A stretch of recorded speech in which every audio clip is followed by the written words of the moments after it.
FM 89.1, Radio Universidad. Está Sebastián Sheinberg con nosotros, nuestro economista de cabecera. ¿Cómo anda, Seba? ¿Bien? Buen día, muy bien. ¿Todo tranquilo? Tranquilo, contento del hermoso día de otoño. Sí, vos porque tenés gas en tu casa. Bueno, justamente, como no hace frío, no hay problemas tan estrictos con el gas. Pero parece que no. Severos. Sé que está el presidente de Bolivia, Arce, ¿no? Sí. Que está acá en Argentina y entre otras cosas dicen que a Arce y a Bolsonaro lo van a apretar un poquito para decirle, che, no se queden ustedes con todo el gas, mandame algo para acá. Y sí, porque Bolivia es un proveedor muy importante para Argentina, sobre todo por la cuenca del noroeste, que es una cuenca que antes era productiva y en este momento no produce prácticamente nada. Entonces, desde el punto de vista de la logística, es muy importante ese gas de Bolivia para abastecer toda la zona del norte de la Argentina, las zonas industriales de Córdoba, etcétera. Y bueno, justamente el convenio, el acuerdo con Bolivia indicaba que hay una prioridad que el gas de Bolivia tiene hacia Brasil. Entre nosotros, Brasil les paga más, pero entre nosotros, ¿no? Bueno, no sé si le paga más, sino que Brasil hizo un esfuerzo muy grande de construir el gasoducto, el Gasbol, que va de las cuencas productivas de Bolivia hasta la zona industrial de San Pablo. Ese fue un proyecto que involucró grandes inversiones de Petrobras. Entonces, a partir de eso hay una prioridad que tiene el gas de Bolivia. No necesariamente paga más, no creo que sea así, porque hay una fórmula que vincula el precio del gas de Bolivia con los sustitutos líquidos de los cuales se puede abastecer la zona de San Pablo, como fuel oil, gasoil, etcétera, que son alternativas, fuentes energéticas alternativas para generar electricidad. Entonces, por eso está vinculado. Lo que dice que la lluvia de Brasil hace que haya más electricidad, con lo cual necesitarían menos gas. Exactamente, además Argentina, digamos, hay una cuestión de reciprocidad. Argentina el año pasado le dio, le acercó suministro eléctrico por la interconexión que existe y aparte, digamos, redujo un poco la demanda de gas de Bolivia en función de los requerimientos de Brasil en una situación de sequía, ¿no? Y es posible, como vos mencionás, que con mayor caudal hídrico haya menos Escúchame, Jair, yo me gas. imagino la charla es así. Escúchame, Jair. No, dice, yo te di el año pasado, bancame. Las charlas las está haciendo Daniel Scioli. Jair, escuché. No, pero. Y después le va a decir a Arce, le va a decir, vos te acordás que a tu jefe yo lo tuve. Cuando nadie lo quería, yo lo banqué acá. Claro. Digo, políticamente también juega eso un poquito, supongo. Sí, por supuesto. Hay una situación no solo de reciprocidad, sino que hay un vínculo comercial muy fuerte con Brasil, sobre todo sectores industriales muy importantes como el sector automotriz, donde vos necesitas que haya intercambio y ese intercambio moviliza la actividad económica en ambas fronteras, ¿no? Ayer nos acordábamos de vos porque, Walter, ¿cómo era la historia esta del gasoducto, Chile y todo lo demás? Claro, porque el gasoducto que recién va a estar en 2 años, ¿no? Construido, ¿no? Que para autoabastecernos, ¿no? Desde el tema de Vaca Muerta. Sí.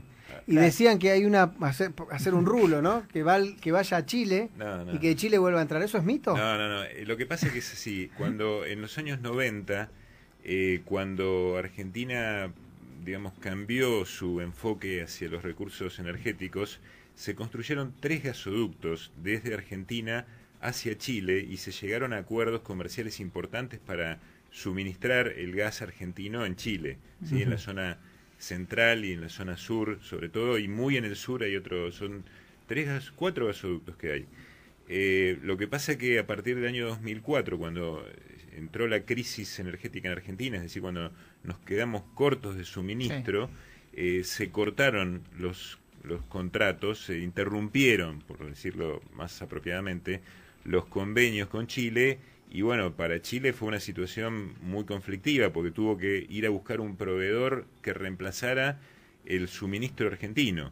Entonces en Chile se construyeron algunas centrales para recepcionar el gas natural licuado. ¿Se acuerdan que hablamos la semana pasada? Claro. Bueno, hay un centro de abastecimiento muy importante en la región central que es la planta de Quinteros, que está en el área, cerca del área metropolitana, que ellos reciben gas natural licuado y con esos gasoductos por los cuales Argentina le exportaba a Chile en los años 90 y principios de los 2000, ahora se revierte el flujo y estamos con la posibilidad de recibir el gas que llega por barco a Quinteros y entra por el gasoducto Gas Andes, entra a la Argentina en ese gasoducto que antiguamente se usaba para exportar gas desde Argentina para Chile. Pero en el caso que mencionábamos hace un rato del gasoducto que se está construyendo, sí, es un gasoducto que lleva, digamos, producción incremental de la zona de Vaca Muerta a los centros de consumo en el área metropolitana de Argentina, Gran Rosario, etcétera. Llega desde ahí hasta acá. Habló hace un ratito Ariel Basteiro, el embajador en Bolivia, y dice bueno que mañana va a estar llegando Luis Arce a la Argentina, que cree que Bolivia va a dar respuesta a la demanda argentina y que la cosa no termina en el gas. También hay proyecto de litio, electricidad y varios rubros comerciales más. Bueno, el litio es muy importante también, la zona norte, noroeste argentino, la zona de Atacama y el sur de Bolivia, es un centro de producción de litio de envergadura mundial. En Jujuy también, ¿no? Tenemos. Claro, sí, exactamente. Sí. Entonces, bueno, realmente hay que pensar en aprovechar el litio porque el litio es el elemento sustantivo para construir las baterías de almacenamiento de la electricidad que se genera con fuentes renovables, entre otras, ¿no? Sí. Pero el problema que tiene la energía eléctrica es que no se puede acumular. Entonces hay que usarla a medida que se va introduciendo la red, con excepción de la construcción de baterías, que se usa también en los vehículos, ¿sí? Y el litio es un elemento fundamental, y con esas baterías te permite tener una acumulación de energía eléctrica por cierto periodo de tiempo. Te pregunto por qué falta gasoil. Están con ese otro tema ahora. ¿Es también por la cuestión internacional o hay algo local que nos afecte también? Sí, hay una combinación, como vos señalaste. Por un lado está el problema internacional. En la energía los combustibles se sustituyen. El gas natural se sustituye con el gasoil en algunos casos para la generación como insumo de la generación eléctrica. Okay. Entonces vos podés usar gas natural o gasoil en algunas centrales que son lo que se llama de ciclos combinados, ¿no? Que usan el calor y además usan el vapor también para generar energía adicionalmente. Y efectivamente hay un problema porque Argentina, por ejemplo, Camesa, que es la compañía que administra el mercado eléctrico mayorista, es la que se encarga de importar tanto los barcos, bueno, digamos, usar el gas natural que importa Enarsa, o ahora se llama IAESA, como realizar las compras de gasoil, ¿sí? Las compras de gasoil para abastecer a las usinas eléctricas para que generen la electricidad. O sea, es la empresa que administra. Y eso implica compras muy importantes de magnitud, ¿cierto? Normalmente el gas natural en barco es mucho más barato que el gasoil, excepto en estas circunstancias, en este contexto internacional, es más barato el gasoil que el gas natural licuado. Entonces hay mucha demanda de gasoil para generación eléctrica y eso le quita disponibilidad para lo que es el consumo de gasoil para el agro, la industria, etcétera. Desde el gobierno aseguran que no va a faltar gas. ¿Coincidís? ¿Crees que es así? ¿Gas o gasoil? No, gas. Y en general... Para este invierno. Da la sensación de que es un poco voluntarista ese diagnóstico. Me deja re tranquilo. No, y el otro tema voy juntando leña, decir, por las dudas, ¿no? Lo que sea.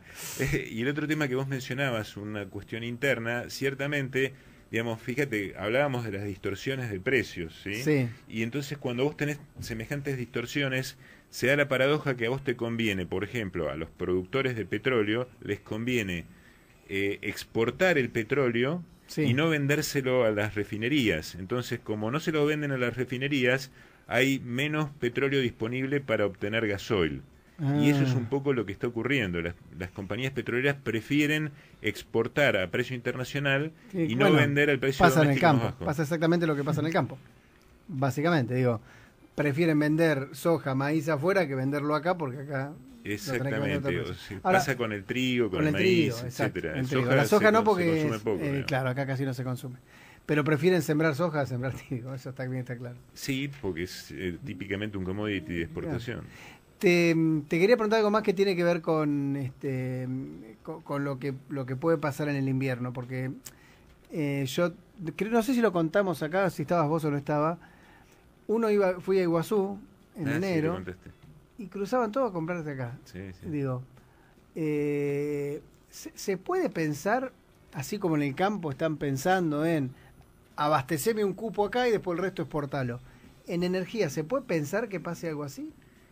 Con el tema de la frontera es complicado, porque una vez que vos abrís la frontera es difícil, digamos, segmentar a los consumidores, pero claramente es cierto que si vos tomás una decisión política de subsidiar a tus ciudadanos con la energía, claro, digamos, eso no implica que vos vas a decidir subsidiar a los brasileños, a los paraguayos, etcétera. Claro.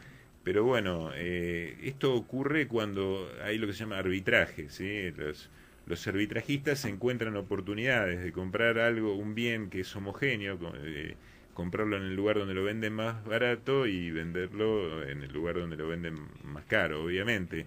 Esto no debería ser así porque los precios deberían tender a ser únicos, pero bueno, con las distorsiones de las que hablamos la semana pasada, yo creo que una solución pasaría un poco por racionar las ventas a los vehículos extranjeros, sobre todo, digamos, es difícil, ¿no? Porque sí, fíjate, si viene un camión, ¿no?, que va a transportar mercadería y que tiene que atravesar toda la Argentina, ¿sí? Vos no le preguntás si el camión cuándo va a cruzar Mendoza. No, claro, es más difícil controlarlo. Sí, claro, entonces el tipo se da vuelta y vuelve a Brasil o vuelve a Paraguay, a donde sea. Es muy difícil ese tipo de controles cuando vos tenés un bien y querés discriminar el precio. Es lo que... Sí, salvo a los particulares, que puede ver igual, porque si el tipo viene a hacer turismo acá, ¿qué le vas a decir? Claro, no lo vas a... ¿Cómo lo limitas? Sebastián, para la próxima tengo pendiente, decide si se puede o no, hablar un poco de la cadena de costos que siempre se habla. Yo estuve en Corrientes hace una semana, 2 semanas atrás, y veía que la papa salía más barata que acá. Digo, si la papa viene de Balcarce, Corrientes le queda más lejos que... Digo, hablar un poco de ese tema. ¿Qué costó? ¿Cuánto implica? Porque todo te están diciendo que aumenta todo, porque lo que pasa con la guerra, el combustible es más caro, el gas es más caro, todo te aumenta todo.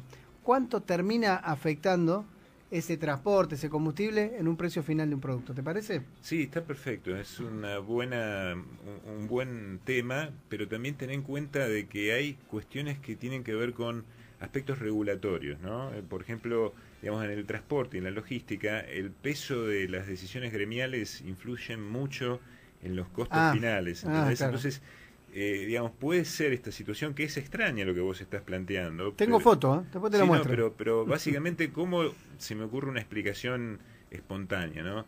Si yo tengo mi camión particular y yo manejo mis recursos, no tengo un gremio que me está exigiendo un costo mínimo o tener un supervisor, etcétera. En el caso de la producción petrolera, por ejemplo, la diferencia entre una empresa como YPF y una empresa como Vista Oil es que a YPF el gremio le exige cierta cantidad de supervisores, ¿sí?, que encarece todo el aspecto de costos y de logística. Entonces, a veces, como vos decís intuitivamente, no tiene lógica que una región que está mucho más lejos tenga precios finales más bajos, pero hay cuestiones regulatorias que alteran la lógica, y en la Argentina la lógica se altera muy fácilmente. La seguimos la semana que viene. Gracias. A vos.